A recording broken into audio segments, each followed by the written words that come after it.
So I'm here to say to the Security Council, the United States remains as committed as it has ever been to a peaceful resolution to this dangerous conflict.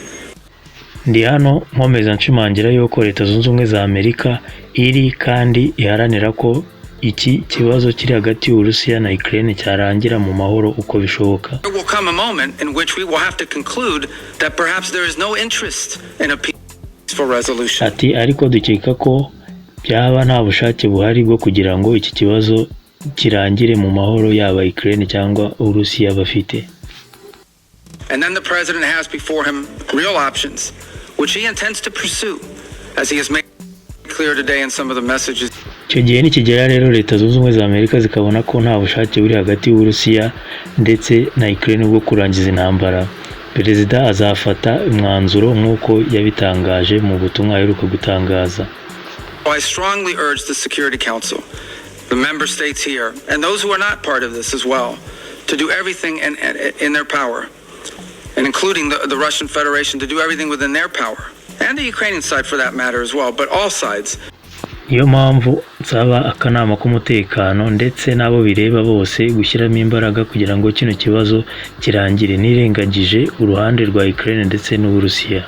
Bring this war to an end before it becomes something that will last another 3 or 4 years, lead to more destruction, both economic and at the same time a loss of life, and loss of property, and loss of futures. This war needs to end. But if it does not, if there is no path to peace in the short term, then the United States and President Donald J. Trump will take the steps necessary to impose costs for continued aggression. Niyo mpamvu Leta Zunze Ubumwe za Amerika ibabwira ati nimuhagarike iyi ntambara bigishoboka mbere yuko yongera ikamara indi myaka 3-4 ariko ikomeza itwara ubuzima bw'abantu ndetse iguma isenya n'ibikorwa remezo. Nibikomeza gutyo Perezida Donald J. Trump azafata icyemezo cyo gufatira ibihano abakomeza ubushotoranyi. І 60-90 днів Україна буде готова до проведення виборів. Я особисто маю на це волю і готовність. Далі, раз так. Perezida wa Ukraine Volodymyr Zelenskyy we aravuga ati mfite ubushake bwo gutegura amatora. Leta Zunze Ubumwe za Amerika niziramuka zitwemereye ko zizacunga umutekano w'ayo matora.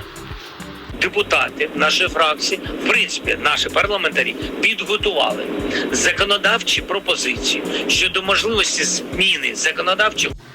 Perezida Zelensky akomeza avuga ko yanabwiye abashinzwe amatora gutangira gutegura amatora.